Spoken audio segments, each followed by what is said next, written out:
Genius টুকি টাকিতে আমি জিনিয়া তোমাদের সকলকে বেঙ্গল ফিউশনে স্বাগত জানাই।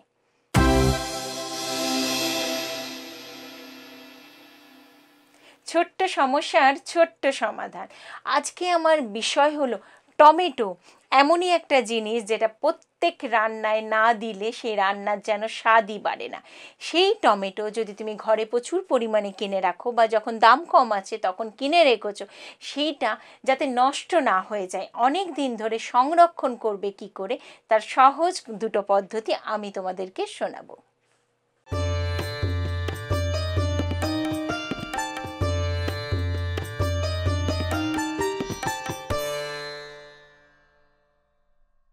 টমেটো এমনই একটা জিনিস না, যেটা ধরো চাটনিতে তো ভালো লাগেই, তার সঙ্গে যে কোনো রান্না, সে তুমি নিরামিষ রান্না করো অথবা আমিষ রান্না করো না কেন, সব রান্নাই কিন্তু সমানভাবে লাগে।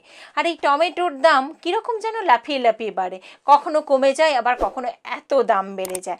যখন কমে যায় তখন খুব একটা গায়ে লাগে না, এবং তখন আরেকটা জিনিস হয় কি বলো তো, কমে গেছে বলে না চলো অনেকটা কিনে নিই, অনেকটা কিনে ঘরে রেখে দিই। আবার যখন দাম বেড়ে যায় তখন আর কেনা হয় না, ইচ্ছা করে না, না অনেকটা দাম বেড়ে গেছে থাক টমেটো কিনবো না। কিন্তু সব সময় তো আমাদের তরকারি বা যে কোনো রান্না করতে গেলে, যে কোনো ভালো রান্না করতে গেলেই টমেটোটা খুব প্রয়োজন হয়। যদি তুমি দাম কমে গেছে বলে অনেকটা বেশি কিনে নাও, সেক্ষেত্রে একটা কি অসুবিধা হয় বলো তো, টমেটো বেশি দিন রাখা যায় না, বাইরে রাখলেই কি বা ফ্রিজে রাখলে দুটো ক্ষেত্রেই কিন্তু খুব তাড়াতাড়ি পচে যাওয়ার সম্ভাবনা থাকে। আবার যখন দাম বেশি থাকে তখন আমরা কিনি না। তো কম দাম যখন থাকবে বা টমেটো তোমার ঘরে বেশি কেনা হয়ে গেছে, সেটাকে অনেক দিন সংরক্ষণ করে রাখতে হবে, সেক্ষেত্রে তোমরা কি করবে?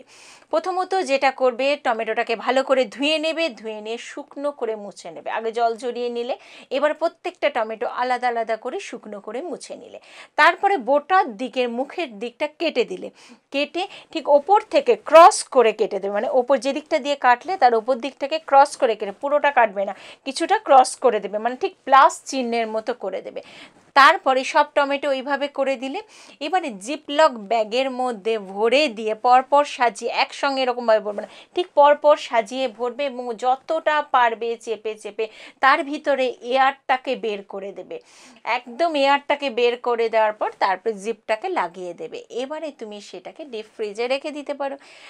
যখন প্রয়োজন হবে একটা করে বার করলে, একটুখানি রেখে দিলে, টমেটোটা নরম হয়ে গেল, তরকারিতে দিয়ে দিলে, কীরকম হয়ে গেল, তোমার টমেটোটা নষ্টও হলো না, আবার যখন তোমার দরকার সেই টমেটোটা সেইভাবে ব্যবহার করলে। এটা যেমন একটা পদ্ধতি করতে পারো, সেটা আরেকটা পদ্ধতি করা যায়।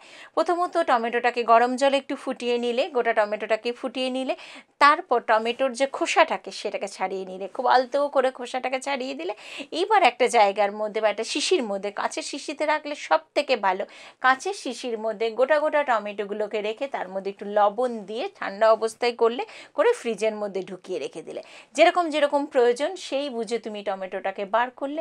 তুমি যদি যে পরিমাণ টমেটো কিনেছো, অনায়াসে এইভাবে মাসখানিক কি তারও বেশি সংরক্ষণ করতে পারো।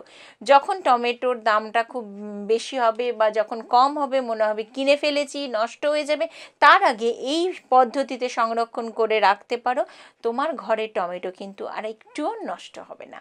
কেমন লাগলো এই সহজ পদ্ধতিটা, সেটা আমাকে জানাতে ভুল করো না। আর যদি তোমাদের কাছে আরও অন্য পদ্ধতি থাকে অবশ্যই আমাকে জানাবে, আমারও সেটা জানা হয়ে যাবে।